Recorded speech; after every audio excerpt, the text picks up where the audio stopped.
Welcome back to my series, From Trust to Trauma, Dating My Therapist, Part 2. Okay, so in Part 1, I talked about where I was in life emotionally, what I was going through, and the reason that I even needed to start therapy. It wasn't even a want, it was a need, okay? I was literally like about to take myself up out of here. Let's just say that.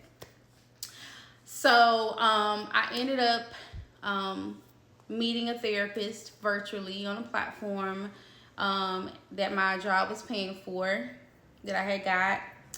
And I took advantage of the sessions. I talked about how we had a few sessions, and then we got to the third one where we actually saw each other face to face. So that's where we stopped at. Okay. So, after my last session, throughout the week, my therapist would send me messages, on a daily basis. One time I was on the phone with my best friend, Jasmine, and we were chatting it up, and I was just like, hold on, girl, I got a message from, my therapist, because the notification would come up from the platform or whatever, says your therapist sent you a message. So, I'm thinking that, it was like a reminder of my session or something automated or something, how that happens. But she actually had sent me a message. And she would send me affirmations, saying things like, you are worthy, you're a goddess, you're halfway through the week, I'm so proud of you, just different things like that. I thought it was very, very nice. It was very thoughtful. My best friend, Jasmine, she was just like, she went with it. She was not buying it. She was like, you think she's sending these to anyone else? I don't know. It seems a little personal. I don't know about these, girl. I don't really know. I just feel like she like you or something. I feel like ever since she saw you on video, she's been way more active. And I'm like, I don't know. I think you're overthinking it. I really don't think it's that deep, honestly.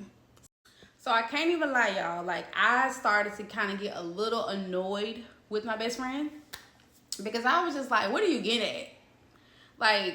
Hold on. Because you was all for me getting therapy. You was all for me starting this journey. But now you put in thoughts in my head and you're making me feel a little, a little discouraged or whatever. I'm not, my therapist is not the one. You know what I'm saying? I don't know. It was just weird. I just feel like she was being extra or whatever. So I told her, I was just like, I just really think you're overthinking it. I don't think it's that deep. So boom, we just dropped it. We just left it alone, honey. So fast forward that same week, at the end of the week, because this was probably the early part of the week, maybe on a Tuesday or something, because my sessions be on Sundays. So at the end of the week, my best friend Jasmine, we had made plans for her to come to Birmingham from Tennessee, because she's from Tennessee. She was going to come to Birmingham for her birthday. We had a whole itinerary, a whole plan. We're going to come here, and she was going to come here, and we were going to hang out, and I was just going to treat her for her birthday, just show her around the city and, do some fun stuff. So she ended up coming that weekend or whatever. So time she got to the house, we're already ready to have a good time, and one of the places that we had went to was a rooftop bar here in Birmingham. We had went that night. It was probably around maybe 8 o'clock, something like that. So we went there, it was real nice, city views, all that good stuff. We actually went inside because it was a little windy outside. So we had actually came inside. It's a little cold. This was actually in, I think at the end of January, I want to say. Probably, you know what? No, it probably was in February. It was the early part of February, if I'm not mistaken. Yep, it was the early part of February. I think it was February the 9th or 10th, something like that. But it had been a month since I've been in therapy. I'll just say that. It had been a month. And so we were sitting down inside of the bar because, like I said, it had got cold outside. We came in. We were eating pizza, we were vibing, we were talking, we was having a good time. So I was sitting there and my phone had went off. Y'all. So my phone went off. I saw that I had a text message. And the text message was from someone that was not saved. So when I opened the text message, I saw a screenshot of the platform that me and my therapist, which I'll call her Miss Ma'am, not gonna say her name, I'm gonna call her Miss Ma'am. I saw a message thread from Miss Ma'am and myself, and apparently she had wrote me on the platform, but I had been out. I haven't looked at it or anything. You know, I'm having a good time with my best friend for her birthday. So apparently she had tried to send me a message to let me know that she can no longer be my therapist. And when I saw the screenshot underneath it, I saw a message that said, "Hey, a dream, I'm so sorry." And then I see the screenshot of her telling me that she can no longer be my therapist.